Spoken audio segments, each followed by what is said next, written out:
Hello everyone. तो ये देश के इतिहास में पहली बार होगा कि देश के उपराष्ट्रपति को हटाने के लिए एक रेजोल्यूशन लाया गया है। अब ये रेजोल्यूशन क्यों लाया गया है? क्या ये रेजोल्यूशन पास हो भी पाएगा कि नहीं? क्योंकि अगर हम देखें तो जो करंट सेशन चल रहा है पार्लियामेंट का, बजट सेशन, वो ख़त्म हो जाएगा 20 दिसंबर को। और किस तरह से रिमूव किया जाता है, यानी पूरा प्रोसीजर क्या होता है, वो सारी चीज़ें हम इस वीडियो में देखने वाले हैं। लेकिन उससे सबसे पहली बात तो ये है कि मैटर क्या है। ये केमिस्ट्री वाला मैटर नहीं है, ये जो राज्यसभा में मैटर हुआ है उसकी हम यहाँ पर चर्चा करने वाले हैं। अब होता क्या है कि हमें पता है आर्टिकल नंबर 64 और article number 89 of the Indian constitution के अकॉर्डिंग जो हमारे देश के उपराष्ट्रपति होते हैं वही राज्यसभा के सभापति भी होते हैं, यानी चेयरमैन होते हैं।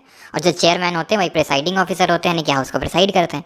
अब हाउस को प्रिसाइड करते वक्त इंडिया गठबंधन यानी कि जो मेन अपोजिशन है उसने ये एक्विजिशंस लगाए हैं करंट वाइस प्रेसिडेंट यानी कि राज्यसभा के जो हमारे चेयरमैन हैं कि वो पार्टीशन करते हैं, यानी कि बीजेपी को फेवर करते हैं। जैसे कि उन्होंने बोला कि जो हमारा दोनों हाउसेज में लोकसभा और राज्यसभा की प्रोसीडिंग्स अपने उनके जो रूल्स होते हैं उसके हिसाब से चलती है। तो रूल नंबर जो 267 है राज्यसभा का, वो अलाउ करता है किसी मेंबर को, अगर ये एक्सेप्ट कर लिया गया प्रिसाइडिंग ऑफिसर के द्वारा, तो जो भी डिस्कशन चल रहे हैं उनको बंद करके किसी अर्जेंट मैटर पे डिस्कशन होगा। ये कोई भी मेंबर इनिशिएट कर सकता है रूल नंबर 267 के अकॉर्डिंग। अगर उसने रेज किया, सबसे पहले वो प्रिसाइडिंग ऑफिसर के पास जाएगा और अगर उन्होंने इसको एक्सेप्ट कर लिया तो उस पर्टिकुलर टॉपिक पे तुरंत, जो कि अर्जेंट पब्लिक इंपॉर्टेंस का मैटर है, उस पर डिस्कशन होगा।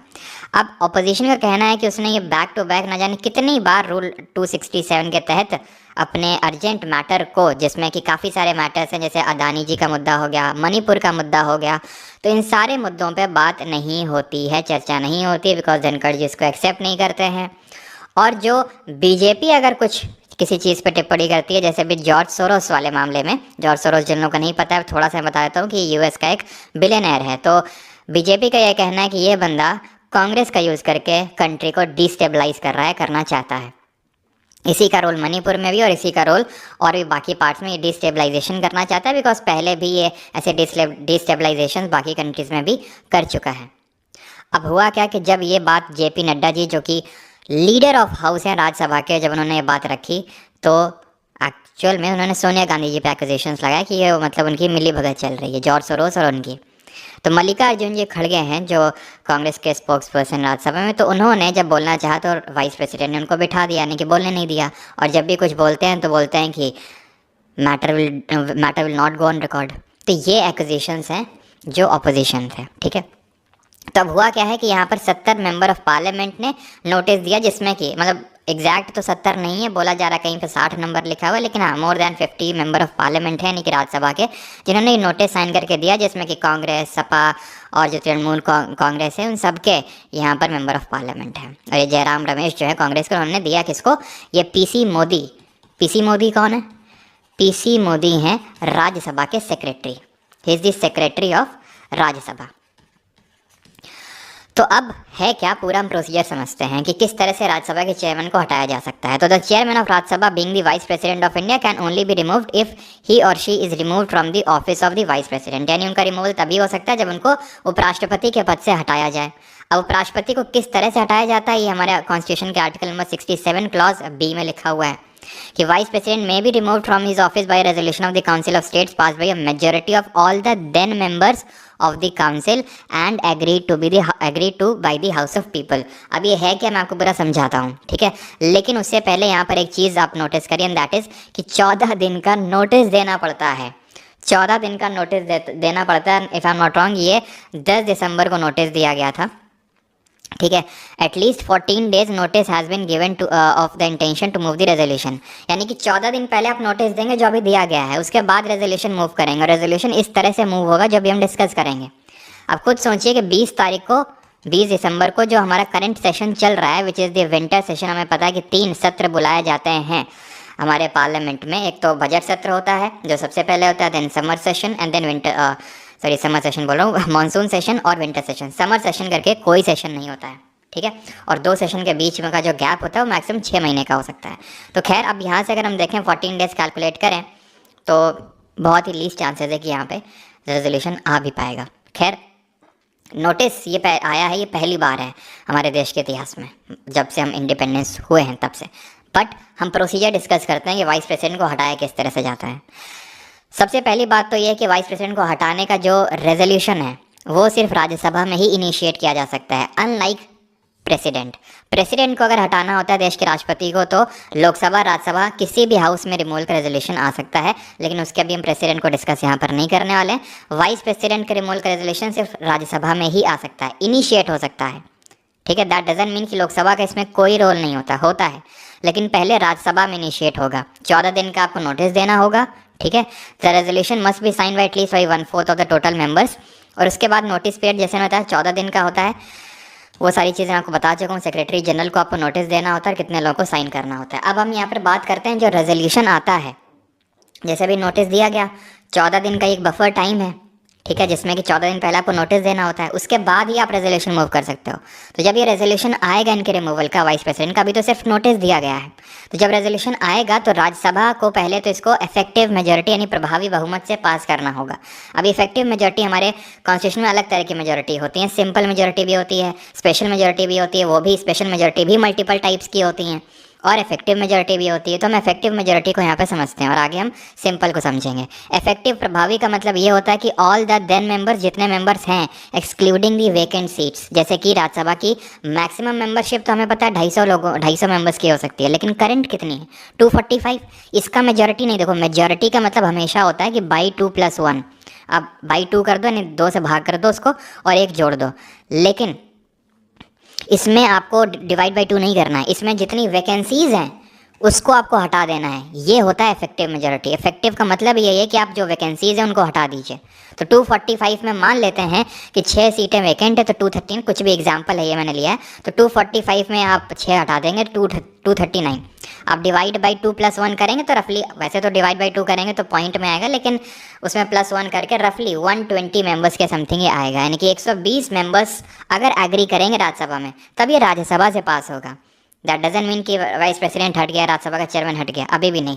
अब ये जाएगा लोकसभा के पास, लोकसभा को इसको अप्रूवल देना होगा, और अप्रूवल किस तरह से देना होगा, यहाँ पर किस तरह की मेजोरिटी चाहिए, तो यहाँ पर सिर्फ सिंपल मेजोरिटी चाहिए। सिंपल का मतलब होता है majority of members present and voting. जैसे मान लेते हैं उदाहरण के तौर पे कि 550 मेंबरशिप होती है मैक्सिमम की, लोकसभा की 550 मैक्सिमम लोग हो सकते हैं, लेकिन है कितनी अभी 543 है अभी।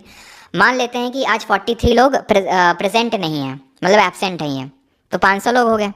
अब इन 500 लोगों में से मान लेते हैं 50 लोग वोटिंग में हिस्सा नहीं ले रहे हैं, वो बैकआउट कर गए, वो हिस्सा ही नहीं ले रहे हैं, हो सकता है कैंटीन में अपना समोसा वोसा खा रहा हूँ मान लो, ठीक है। तो 450 बचे। अब 450 का डिवाइड बाई 2+1, मेजोरिटी का मतलब ही यही होता है, डिवाइड बाई 2+1, ठीक है। तो डिवाइड बाई 2+1 किसका हो रहा है, प्रेजेंट एंड वोटिंग का, यहाँ पर मेंबरशिप का। अगर मान लो कि 500 में, ठीक है 543, इसमें सिर्फ 250 लोग ही आए और सिर्फ 150 लोग ही प्रेजेंट एंड वोटिंग में हिस्सा ले रहे हैं, तो इसका डिवाइड बाई 2+1, यानी सबसे आसान तरह की मेजोरिटी होती है जो आराम से मिल जाती है। तो राज्यसभा में चाहिए इफेक्टिव यानी प्रभावी, और यहाँ पर चाहिए सिंपल यानी साधारण बहुमत यानी मेजोरिटी, और अगर लोकसभा ने पास कर दिया तो हटा दिया जाएगा। अब बात ये आती है कि क्या वाइस प्रेसिडेंट को हटाने का कोई ग्राउंड भी मेंशन है क्या कॉन्स्टिट्यूशन में, कि इस जैसे कि प्रेसिडेंट की जब हम बात करते हैं तो उसको उसको वायलेशन ऑफ कॉन्स्टिट्यूशन के ग्राउंड में हटाया जा सकता है, संविधान का अगर उल्लंघन करते हैं वाइस प्रेसिडेंट के लिए there is no ground for removal, ठीक है, there is no ground for removal of vice president, ठीक है। प्रेसिडेंट का है वॉल्यूशन ऑफ कॉन्स्टिट्यूशन, जजेस का है प्रूव्ड मिसबिहेवियर एंड इनकैपेसिटी, लेकिन वाइस प्रेसिडेंट का कुछ नहीं है, ठीक है। If the resolution is pass in both the houses vice president is removed. But यहाँ पर एक बात नोट करने वाली है, that is article number 92 of the constitution, जो ये बोलता है कि द स्पीकर और the deputy speaker not to preside while a resolution for his removal from office is under consideration, यानी कि जब उनके रिमूवल का रेजोल्यूशन अंडर कंसिडरेशन होगा, चल रहा होगा हाउस में, उस पर वोटिंग हो रही होगी,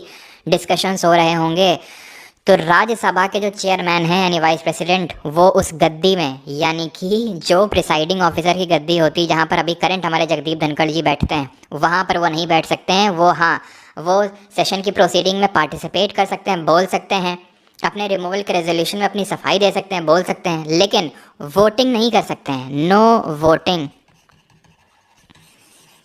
अब यहाँ पर मैं ज़्यादा डीप पे नहीं जा रहा हूँ, लेकिन जिन लोगों ने मेरे से पॉलिटी पढ़ा उन्हें पता है ना कि हम लोगों ने आर्टिकल नंबर 100 के तहत पढ़ा है कि किस तरह से वोटिंग होती है पार्लियामेंट में, और वोटिंग 2 तरह की होती है। मैं थोड़ा सा बता देता हूँ। वोटिंग एट फर्स्ट इंस्टेंस होती है एक, ठीक है, वोटिंग एट फर्स्ट इंस्टेंस होती है, और एक होता है जिसको बोलते हैं कास्टिंग वोट। कास्टिंग वोट होता है डिसाइडिंग वोट। जब वोट इक्वल हो जाते हैं तो उस केस में कास्टिंग वोट डाला जाता है, जो प्रिसाइडिंग ऑफिसर होता है। लोकसभा का भी प्रिसाइडिंग ऑफिसर डालता है, राज्यसभा का भी डालता है, जब लेकिन तभी डालता है जब इक्वालिटी ऑफ वोट होता है तभी। फर्स्ट इंस्टेंस पे जो नॉर्मल वोटिंग होती है, तो होता क्या है ना, क्योंकि जो हमारा वाइस प्रेसिडेंट होता है, ये आपको पता होना चाहिए, he is not the member of Rajya Sabha. जैसे ओम बिरला हैं, वो लोकसभा के स्पीकर हैं, वो लोकसभा के मेंबर हैं, लेकिन राज्यसभा के जो चेयरमैन हैं जगदीप धनखड़ जी, वो राज्यसभा के मेंबर नहीं हैं। इसलिए जब उनका रिमूवल का रेजोल्यूशन चल रहा होगा तो प्रेसाइड तो कर ही नहीं सकते हैं। लोकसभा में भी सेम है कि उस समय यहाँ पर आई थिंक मैंने स्पीकर डिप्टी स्पीकर लिख दिया, यहाँ पर चेयरमैन और डिप्टी चेयरमैन होगा, ठीक है, चेयरमैन और डिप्टी चेयरमैन होगा। स्पीकर और डिप्टी स्पीकर तो लोकसभा में होते हैं, और उसका आर्टिकल 96 है, यहाँ पर 92 है। वो लोग तो वोट कर सकते हैं, कब? फर्स्ट इंस्टेंस पे। वैसे तो नॉर्मली जो प्रिसाइडिंग ऑफिसर होता है वो कास्टिंग वोट डालता है, लेकिन जब रिमूवल का रेजोल्यूशन चलता है तो स्पीकर और डिप्टी स्पीकर लोग जो हैं वो फर्स्ट इंस्टेंस पे वोट कर सकते हैं, लेकिन कास्टिंग वोट नहीं कर सकते हैं। लेकिन जो हमारे चेयरमैन साहब हैं वो तो कोई भी वोट नहीं कर सकते हैं, क्योंकि वो मेंबर ही नहीं है हाउस के। वो बोल सकते हैं, प्रोसीडिंग में हिस्सा ले सकते हैं, लेकिन वोट नहीं कर सकते हैं। आर्टिकल नंबर 92, ध्यान रखिएगा कि ये प्रिसाइड नहीं कर सकते हैं चेयरमैन और डिप्टी चेयरमैन जब इनके रिमूवल का रेजोल्यूशन हाउस में चल रहा होगा तब। क्या धनखड़ जी रिमूव होंगे? The answer is highly unlikely.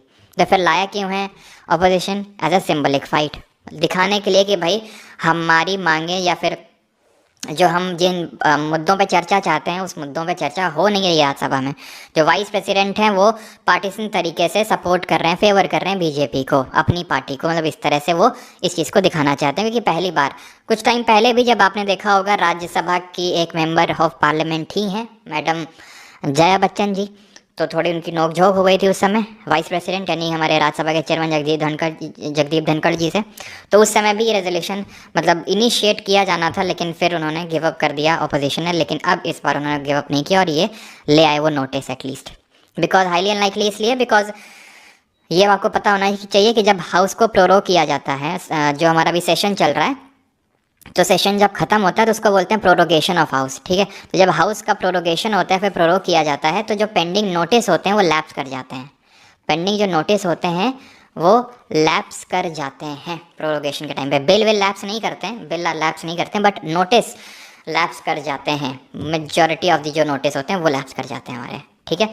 तो आप यहाँ पर नंबर्स देख सकते हैं। करंट राज्यसभा में 245 मेंबर, ठीक है, मेंबरशिप है, जिसमें कि एनडीए 125, ठीक है, और ऑपोजिशन का आप देख सकते हैं 112 और अदर्स 24 हैं। वहीं लोकसभा में बात करें, क्योंकि लोकसभा में भी चाहिए, तो लोकसभा में तो बहुमत है ना। अगर हम देखें अभी तो एनडीए के पास 293 सीट्स हैं और ऑपोजिशन के पास 249।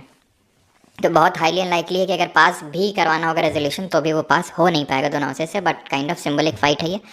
क्वेश्चन है आपके लिए, that is when did the first sitting of Rajya Sabha took place? Rajya Sabha की पहली सिटिंग कब हुई थी? और इस पर्टिकुलर इंसिडेंट्स पे अपने व्यूज़ ज़रूर शेयर करिएगा। जैसे कि आपने पिछले वाला जो वीडियो मैंने डाला था जिसमें कि हम लोगों ने अतुल सुभाष जी का केस डिस्कस किया था, और अभी अगला जो वीडियो मोस्ट प्रॉब्ली अगर आप लोग बोलेंगे तो मैं उस पर ज़रूर करूँगा। दैट इज़ कि अभी सुप्रीम कोर्ट ने कुछ 8 पॉइंटर्स दिए हैं कि अगर एलिमनी को डिसाइड करने के लिए कि अगर डाइवोर्स होता है तो कितना एलिमनी हस्बैंड को वाइफ को देना होगा, उसको लेके 8 पॉइंटर अभी दिए हैं रिसेंटली। तो उस पर भी हम लोग डिस्कशन करेंगे। तो इस पर्टिकुलर टॉपिक पे भी अपने व्यूज़ ज़रूर शेयर करिए कमेंट सेक्शन में। Thank you.